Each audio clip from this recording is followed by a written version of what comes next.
of the things that I worry about, I hope I can share it with you. And in the spirit of just allowing me a couple of quick slides, I have a long slideshow. It's the bane of my students' existence. But I'll just put that slideshow onto the chat box. But what I wanted to do, if you're okay with it, is to just tell you why I think we've got a false antidote. That is the BRICS. And if you allow me just to quickly, let's just see if we can just pin the spotlight properly. Here we are, spotlight.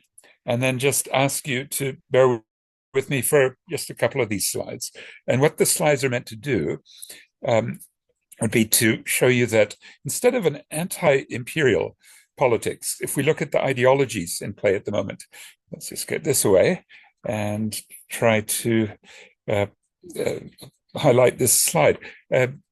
This is basically a chance to say, ideologically, South Africa lines up in a multipolar mode. And if we look at things like multilateral neoliberalism, the big imperialist institutions, IMF, World Bank, WTO, the UNFCCC, right, the United Nations Framework Convention on Climate Change.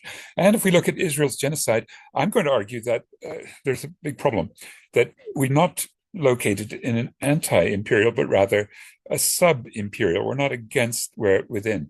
I hope you don't mind me very quickly just showing you how I would make an argument that Netanyahu believes, especially when he relies 100% for coal, which is about 15% of the Israeli grid, on Cyril Ramaphosa's brother-in-law, Patrice Motsepe, and Cyril Ramaphosa's ex-partners, the partners now of Patrice Motsepe's African Rainbow Minerals, Glencore, major imperialist institution with a very substantial sub-imperial South African sort of quasi-headquarters in Melrose Arch, which we protest against. Now you can see when Netanyahu in 2024 was describing the blessing, there were a few BRICS on this map.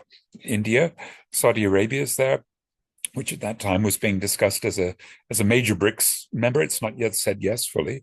The UAE is certainly there. Egypt is certainly there.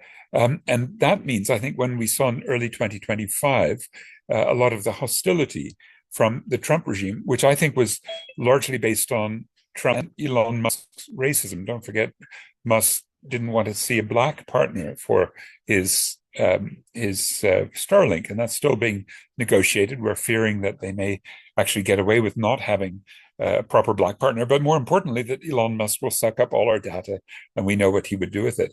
And so they were, making claims about Afrikaners being the victims of genocide and opening up all sorts of ways for Afrikaners to come into the US. Ironically, the Afrikaners, the major victims, along with black workers and some white-owned companies, of Trump's tariffs, because Afrikaners growing grapes and making wine are actually being hit with, the first time, a 30% tariff, not the 0% Africa Growth and Opportunity Act tariff. And we could get into why those tariffs represent a certain kind of threat to the auto industry in East London, where Mercedes particularly has been the hardest hit, or the aluminium from Richards Bay, the steel, which all over South Africa is being crushed. And I think partly it's because Trump has that paleo-conservative, protectionist, isolationist, fascist approach, racist, xenophobic, and Islamophobic, and evangelical Christian Zionist. And you find Steve Bannon, Tucker Carlson to some extent, although he's dropping the pro-Israeli stance, and a global ultra-right. The other ideology that we see, for example, in the invasion of Venezuela and the kidnapping of Maduro, would be the classic neocon, the blob of Pentagon, of military industrial complex, State Department. And they're obviously on the warpath, and they have their national security strategy. You see Netanyahu, but Lindsey Graham and John Bolton. The neoliberal terrain, and that's where I would put Musk's ideology, the libertarian techno-feudalism, with the EU, the UK, the World Economic Forum we've just seen a couple of weeks ago, and the financiers. And that's still the dominant ideology that drives our own Treasury and Reserve Bank, and I think presidency. Now, here's the question, whether we're going to see the multipolar BRICS fight these three or join them, right? And I'm going to argue that it's really only the social democratic traditions, and in the US, we've seen this wonderful new mayor, Zoran Mamdani and some of the other traditions of Corbyn. We might say Colombia's in this group. And then where I think we'd all fit in a more solidaristic approach